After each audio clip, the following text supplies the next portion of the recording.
Hello, everyone. It's my pleasure to welcome to our seminar Serguei Popov. We're very glad to have him speak to us. So a bit of a biography about Sergei before he begins. He received his PhD in 1997 at Moscow State University. Following that, he had several positions at universities in Brazil, University of Sao Paulo and the State University of Campinas. And he somewhat recently moved to the University of Porto in Portugal, where he still is now. He has a very distinguished publication career. I was looking through his publications. They seem to, many of them seem to be about random walk, maybe all of them even, but that's certainly many of them. Certainly his focus had been on probability theory. He has also authored 2 books, both on random walks, published by Cambridge University Press, including a recent one, which was 2021, which really just focused on 2-dimensional random walk, which is... Yeah, sorry, if you can see my face, I'm showing. He's got a picture there. No. You can see a picture, yeah. Yes. This one. And so I would imagine that much of some of the things, at least, that he'll be talking about today, you can find more details in the book, I guess. In any case, I think we're ready for you to start, Sergei, whenever you're ready. Okay, thank you, Greg, for the invitation. And yes, I will mostly speak about things which are contained in this red book, which was published recently, just a couple of years ago. So let me start. The talk is about 2-dimensional conditioned simple random walk. It's based on joint papers with many people here. And first I have to define what a random walk is, simple random walk is. And in ZD, it basically means that you just go to one of the neighbors with equal probabilities.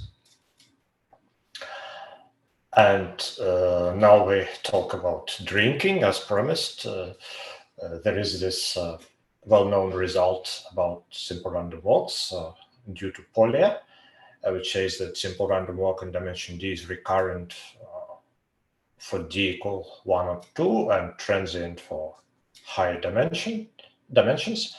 And there is a very well-known interpretation of this fact, which is attributed to Kakutani, but it's not precise. I'm not 100% sure about that, which says that a drunken man always returns home. However, a drunken bird will eventually be lost. So yeah, that's the reason why that might be a reason why they don't drink at least things like vodka or cognac. But anyway. Now, still in 2 dimensions, the recurrence is really critical in the sense that the return time to the origin is very heavy-tailed, which means that life of a drunken man is not so easy as well. So these 2 examples here is just to test a little bit your intuition. So suppose you have a 2-dimensional grid and 2-dimensional lattice with 1 meter step grid size. Sorry, Sergei. Yes. There is a question in the chat. People asking if you could make the slide full screen. They cannot see the bottom. Well, it is full screen here for me, but yeah, I can't also see the bottom. Guys, so what is the last thing you see? See my recent. The lowest. See my recent. Okay, let me try to do this maybe. So I think I have to wait.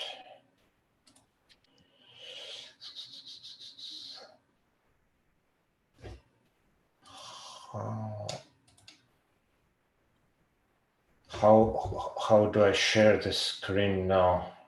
Ah, yes, I'm still sharing it, right?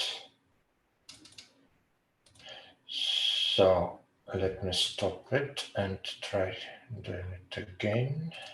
Let me just note that Sergei's slides can be downloaded from the seminar webpage, so you can open them in another window and follow. Oh, wait, can you give me a little bit of help? So I stopped sharing my screen, and now I don't know how to do it again. So I have to go where? Do you see icons at the bottom of your Zoom screen, Zoom window? Yes, participate. Ah, yes, here is the green one. Yep. Okay, so maybe I can try to share my screen instead of sharing a window, right? Oh. Let me try this.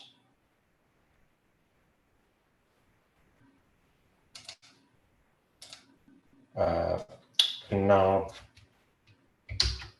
do you? Is it better now? Yeah, it's good now.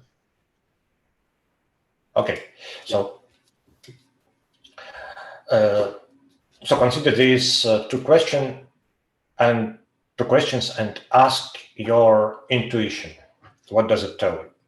So if your step size is 1 meter and you start in the center of Paris, what's the probability that you will reach Boulevard Périphérique before you return to your starting point? And the same question about our galaxy. So consider the galactic plane of the galaxy, of the Milky Way galaxy. Ignore the fact that there is a massive black hole at the center of it, and just think mathematically about it. You start in the center of galaxy, you walk on the galactic plane with 1 meter step size. What's the probability that you reach the border before returning to your starting place? Yeah. So in the end of the talk, I will tell you the answer, and you will be able to compare it with your intuition. Okay, now we stick to the two-dimensional case, so the transition probabilities are just 1/4 for the neighbors. And let me just define this entrance time τ0 and hitting time τ1, which differ only here. So basically, if you start in the target set, your entrance time is always 0, but your hitting time may be positive. You can go out on the first step and return. So for formal reasons, we need to distinguish between these two things. Then there is something important. This is the potential kernel of something which is called potential kernel of the simple random walk in 2 dimensions. And it is an analog of the so-called Green's function, which works in higher dimensions. So in higher dimension, you can define, you start from x, and you define the Green function at xy as the expected number of visits to y, starting from x. And unfortunately, in dimension 2, this does not work because this expected number would be infinite. However, if you see, if you were allowed to write first sum minus second sum, it would be just the difference of expected visit count to the origin starting from the origin and expected visit count to the origin starting from x, right? Well, you cannot really open the parentheses here because these two sums would be infinite. However, if you put it like this, it will be finite. And then this potential kernel is an important tool for studying simple random walk.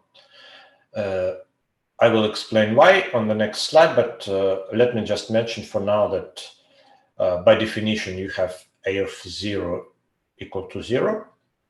It's possible to prove that a of x is strictly positive for any x different from 0. Actually, it is exactly 1 in the neighbors of 0. And the most important thing here is that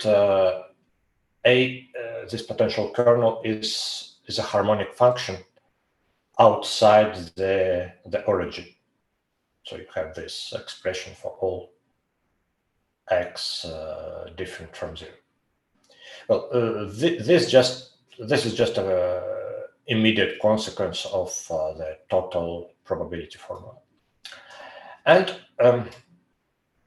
this means that this process, A of S, where S is a simple random walk, stopped at the first visit to 0 is a martingale. And it's always good to have some available martingales because it helps you to calculate probabilities of different things. Also, it's possible to prove this formula, which says that okay, a of x is a constant, is essentially constant times logarithm of norm of x plus some other explicit constant and plus some error term which goes to 0 quite quickly when x goes to infinity. So in particular, from here, you can note that a of x is kind of almost symmetric, almost radially symmetric. Now, we finally can define this conditioned random walk. So before we had 1 over 4, just 1 over 4 here. And now we modify these transition probabilities by putting a of y to the numerator and a of x to the denominator. So target point above and initial point below. These are still transition probabilities. Why? Because if you sum these guys and use this expression, you will see that all a's will just disappear and you still obtain 1. Okay, so these are new transition probabilities of some new random walk, which can never go to 0, of course, because of this a of y in the numerator. A of 0 is 0, so you cannot go there. Well, I also define these hitting time at entrance and hitting times for the hat walk. And now I have to explain why do I call this object a conditioned random walk. Why it would be as the simple random walk conditioned on never hitting the origin. So it's a priori not easy to condition something on an event of probability 0. Well, let's consider some starting point which is not the origin, and let's consider some path gamma which starts here and ends, well, somewhere on the boundary of a large disk. By the way, do you hear me well? Is it still okay? Hello? Yeah, we hear you. It's fine. Okay, I only see my screen, so I'm a bit afraid that something may go wrong and I would not know about it. Okay, so consider a path. What would be the probability that this new random walk follows this path? So I go a little bit back. So when you start multiplying these things along a path, you see that everything will cancel except for the initial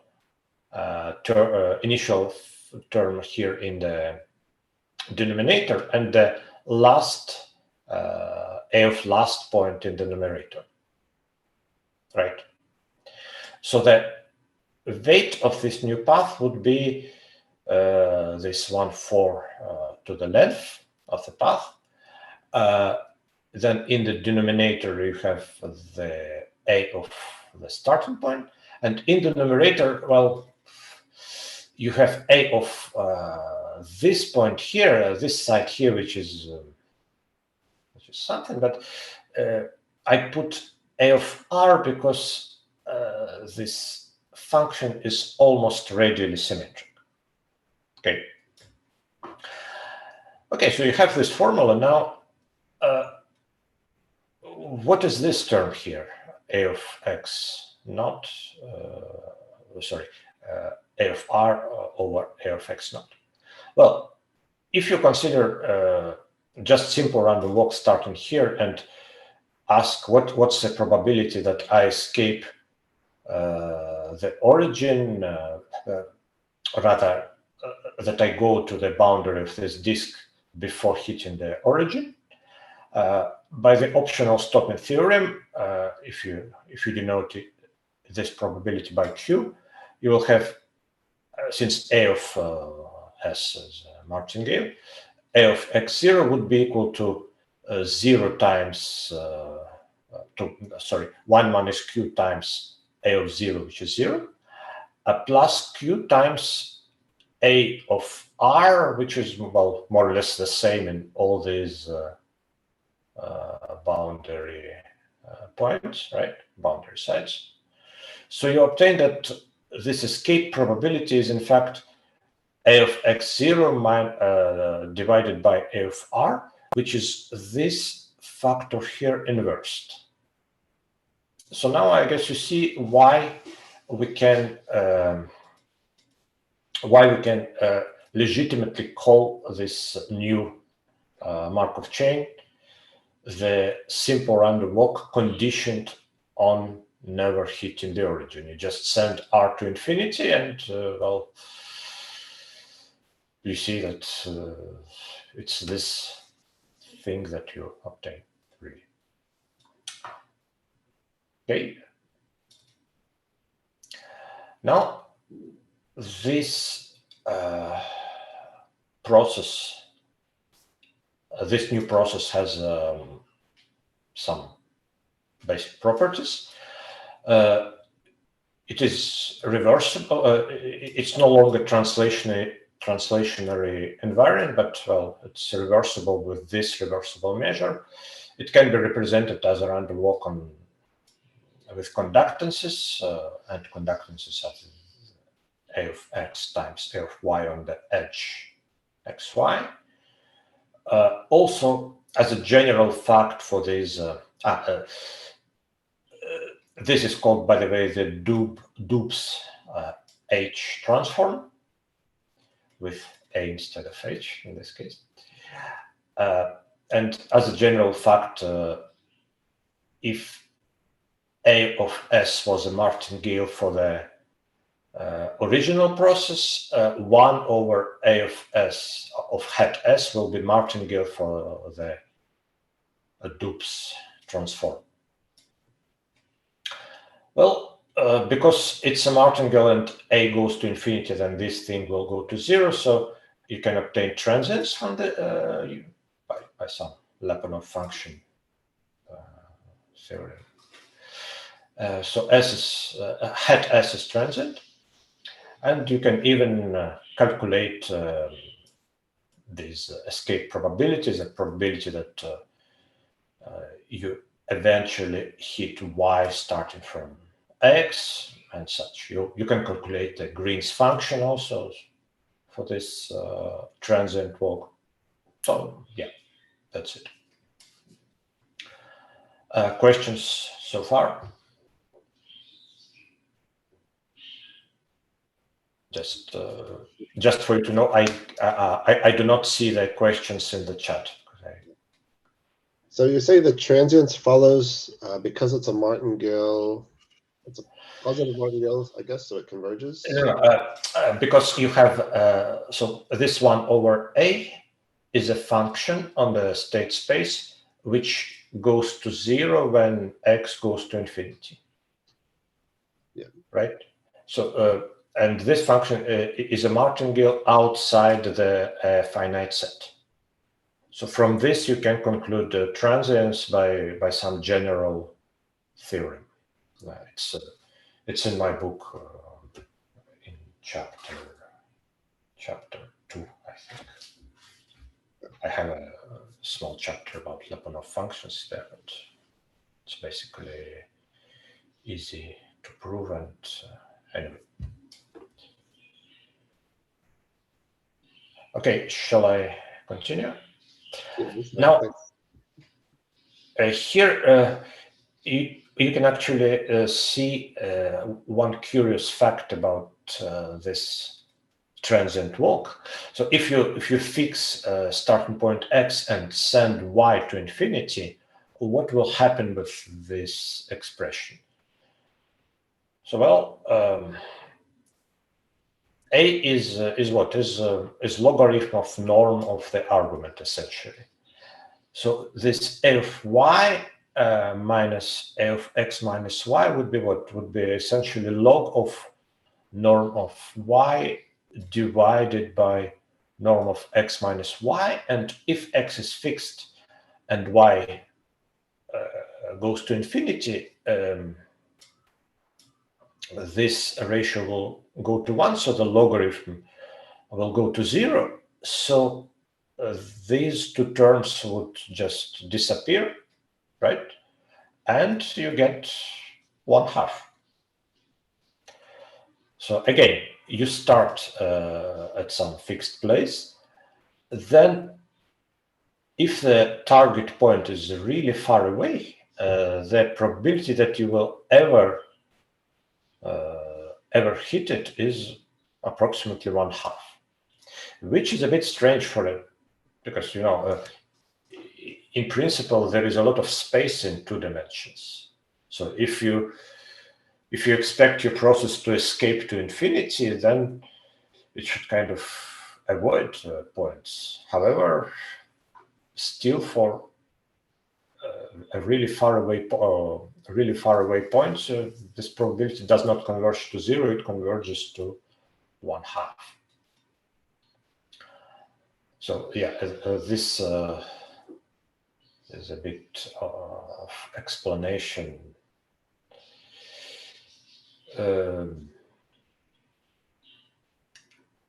I think I will not talk about two-dimensional random interlacements because that would take me too much time. Now, I would like to introduce some more notations. So this is a discrete disk centered in X of radius R, internal boundary, and this is what is this is the range. This is what we call a range of a random walk. It's just the set of visited sites with respect to this set of time moments. Now, let me ask you a question. So, suppose that you have a finite set A, a subset of two-dimensional lattice, which is somehow large. Let's say it can be a large disk, a large box, or maybe a segment or something. But most of, since it's large, most of its sites are far away from the origin. And we know that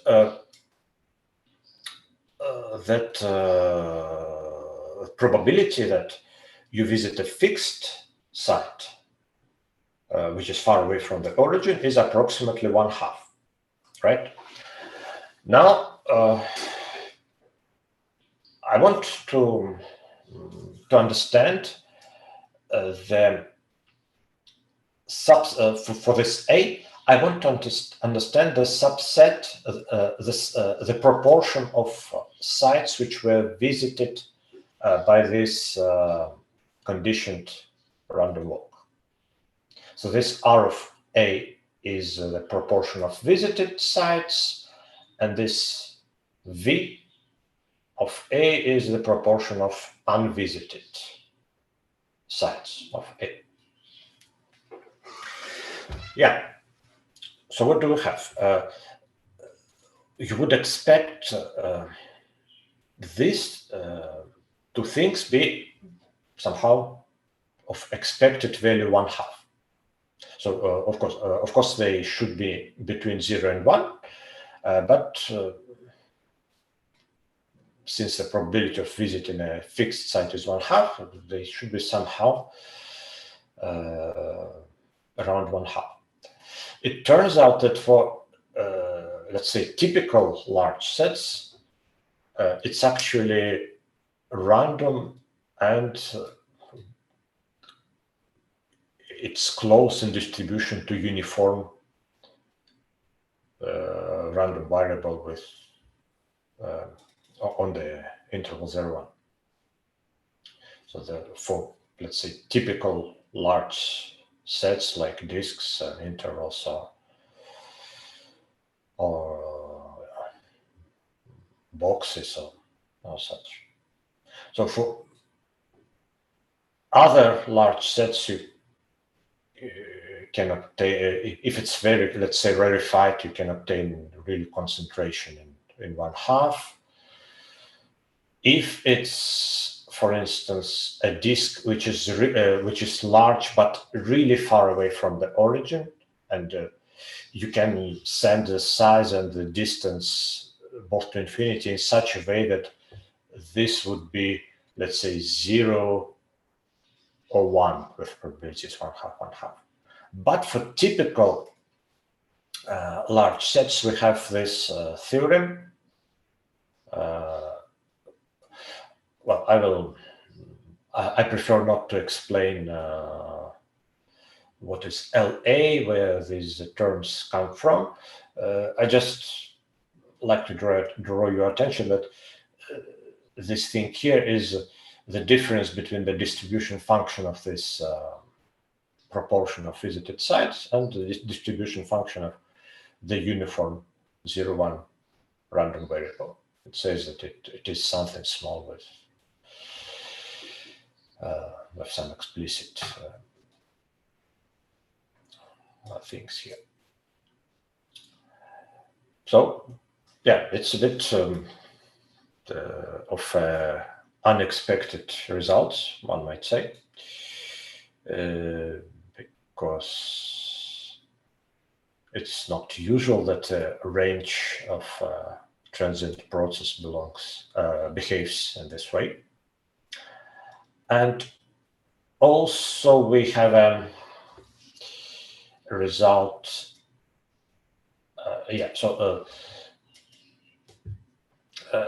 This corollary is essentially what I've just said.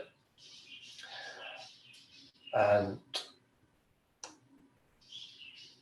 also we have this next result, which says that the range of this conditioned walk contains a lot of big holes. So, well, this definition is ugly. I'm sorry for that, but essentially it says that a two-dimensional set, a continuous two-dimensional set does not surround the origin. If you can start it at the origin and go to infinity, just not touching this set. Well, no, it's not exactly that. If you are a small disk of radius epsilon, for small enough epsilon, you can still go to infinity and not touch this set. Okay. And then you can prove that so think that G is just a disk which does not touch the origin, which is a bit separated from the origin. Then you can prove that in the range you will also have an infinite number of holes which are translates of this disk. So it's really fractal in a way. Okay, so questions about this part? Do you know of any like analogous results for conditioned Brownian motion, like in 2 dimensions? Well, I think that they would be essential. So you have to consider a Brownian sausage instead of Brownian motion, obviously. So take the conditioned Brownian motion, conditioned on not hitting, let's say, the unit disk, and take Brownian sausage with a fixed size. Then you will have essentially the same results for it, because there is essentially there is nothing in the discrete proofs that would not work in the continuous case. But I confess we were too lazy to write it down. It's still quite straightforward. Now, next result is essentially discrete here. So there is a notion of a recurrent set for Markov chains. It is a set is recurrent if it is visited infinitely many times, almost sure. A set is transient if it is visited only finitely many times, almost sure. So in general, it can happen that a set is not recurrent and not transient.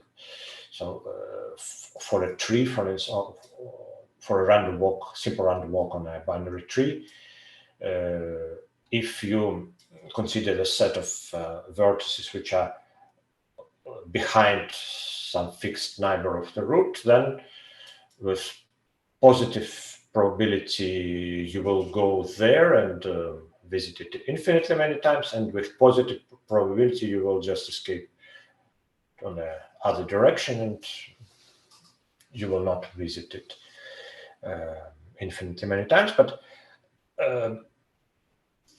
for example, for simple random walk on integer lattices, it's possible to prove that any set must be either recurrent or transient. I think it's called Liouville property for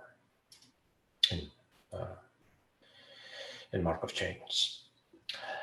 And if you think, for example, about simple random walk in dimensions 3 or higher, then there is that so-called Wiener's test, which permits you to distinguish between recurrent sets and transient sets. So first of all, since the random walk in higher dimensions is transient, then every finite set will be, of course, transient. But an infinite set can be recurrent or transient. And to see if it's recurrent or transient, you have to, it's a bit complicated. You have to divide the space into exponentially growing annually. Then you have to calculate or estimate capacities of intersections of this set with there, and it will be recurrent if some series diverges. So it's not so straightforward to apply the Wiener's test. However, for this conditioned two-dimensional walk, the Wiener's test becomes very simple. So here we can prove that set is recurrent if and only if it is infinite, basically. It's actually an easy consequence of this 1/2 result. The probability of visiting a distant point tends to 1/2. Because, well, if your set is infinite, then probability of visiting one distant point is around 1/2. Now, if you didn't visit it before going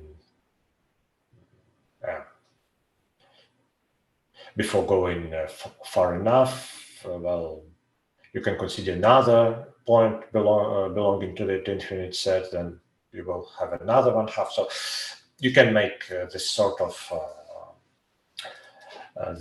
reasoning rigorous. So now, questions about this part?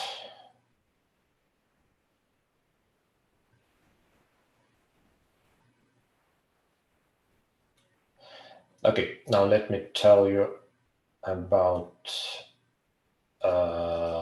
one more fact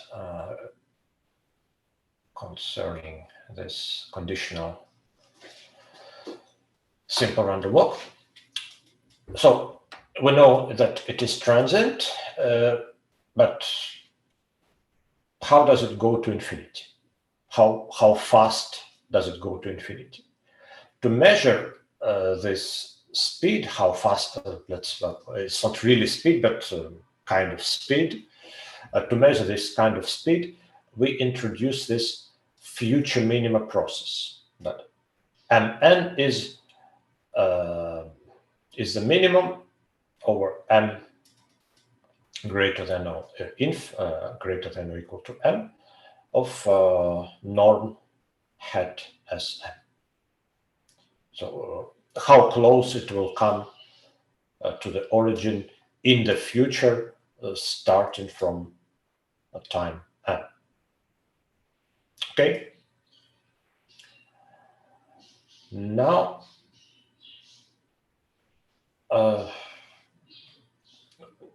this is a recent result. We're still writing the paper. So basically, sometimes this future minima process is basically around square root, as one would expect for, let's say, diffusions. However, from time to time, it will also be very, let's say, untypical.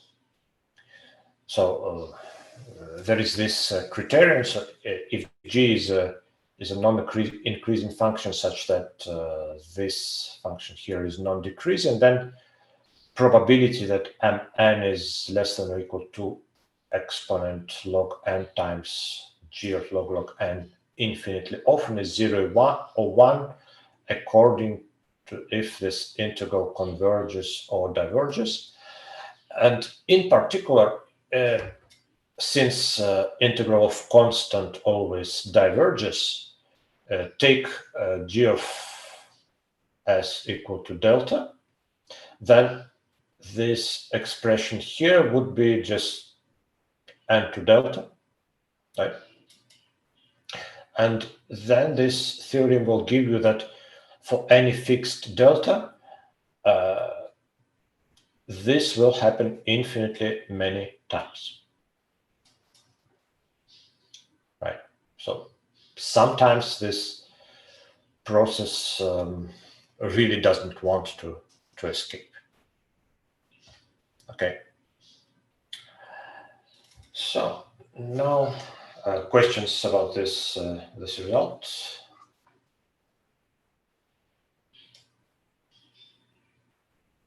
No questions? So now I guess I have to tell you something about the continuous case. Actually, to prove this, so first we proved it for the discrete case, but it was not so precise. So we proved this part, but we couldn't really obtain this sort of integral test. And also we could not prove that this limit is constant. However, if you consider the continuous space-time process, conditioned process, which is the conditioned two-dimensional Brownian motion, which does not hit, which is conditioned on not hitting, say, the unit disk, then it is symmetric. It is really radially symmetric. So you can, in fact, work with only the radial component.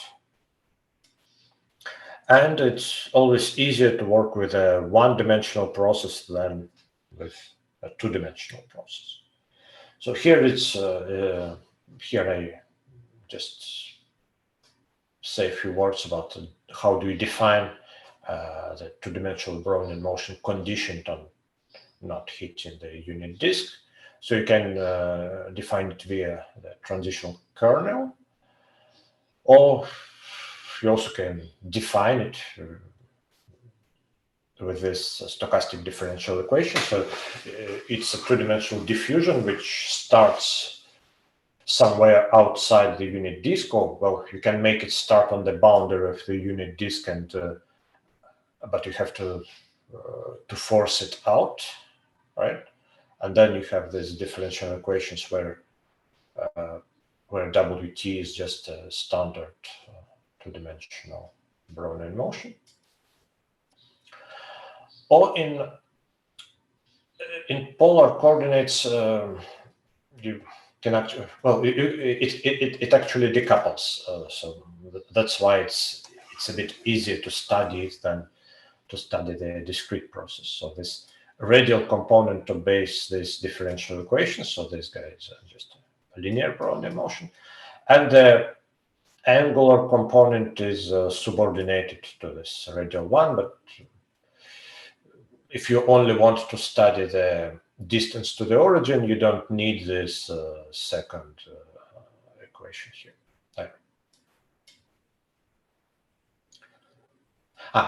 Here, the big theta is a real value process, so for this to make sense. So in the continuous setting, you just study this process. So you see, without this term, it would be just a two-dimensional Bessel process, which is recurrent, high-risk recurrent. But with this term, it becomes transient. It's actually, if you take the two-dimensional Bessel and condition it to always staying above 1, you will just get this. And it has some nice scaling properties. It actually has the same scaling properties as the Brownian motion. So it's possible to prove really precise result about it. And just to end this talk, I would like to offer you some maybe a bit unrelated open problems. So we can kind of continue this thing here. So if you consider this process, dqt 1 over 2 qt plus 1 over 2 qt log qt. So if you wouldn't have this term here, it would be recurrent now. However, with this term, it's still transient. Actually, if you put a constant here in the denominator, then you can prove that it's transient if this constant is strictly less than 2, and it's recurrent if this constant is at least 2. Okay. Or you can consider the next iteration, so dht equals to 1 over 2ht, 1 over plus 1 over 2ht log ht plus 1 over 2ht log ht log, and plus the next term, which is here, and so on. So all these guys are still transient, but they are really, really borderline. Well, they're really, really weakly transient. So one may wonder what would be the behavior of these future minima processes for this one, and so on.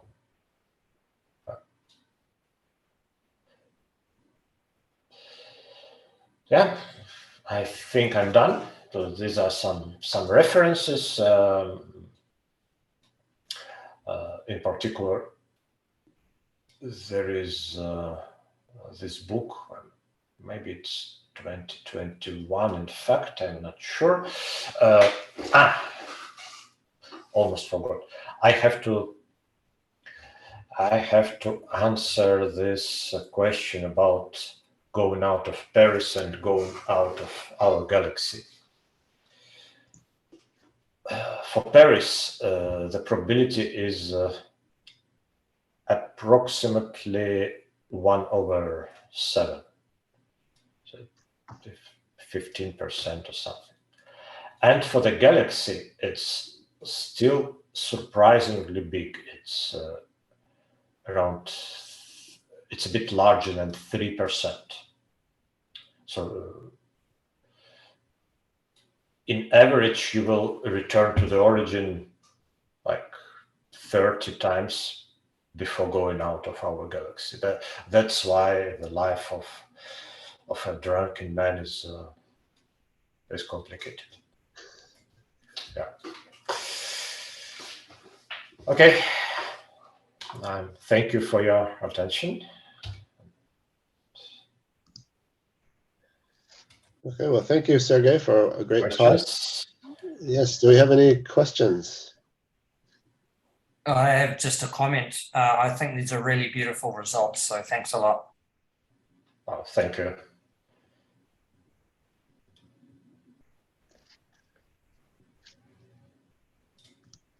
Anything else?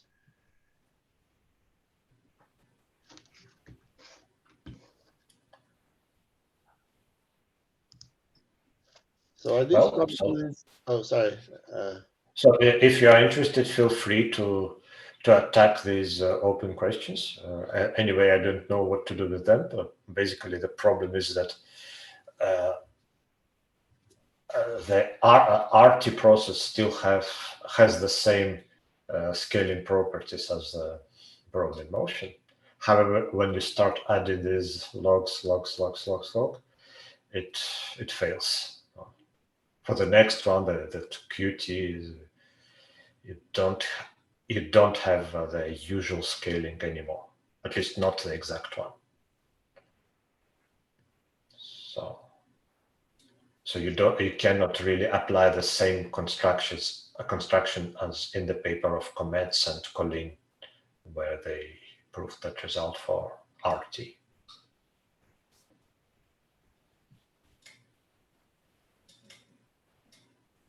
So I was going to ask if these probabilities of leaving Paris and the universe, are they basically like 1 over the logarithm of the radius or something?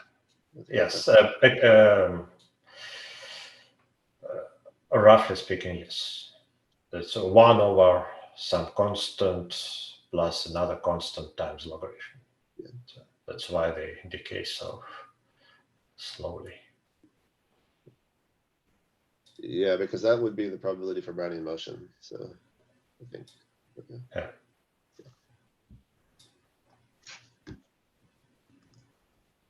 Yeah, it's a very interesting topic. Are there any other questions?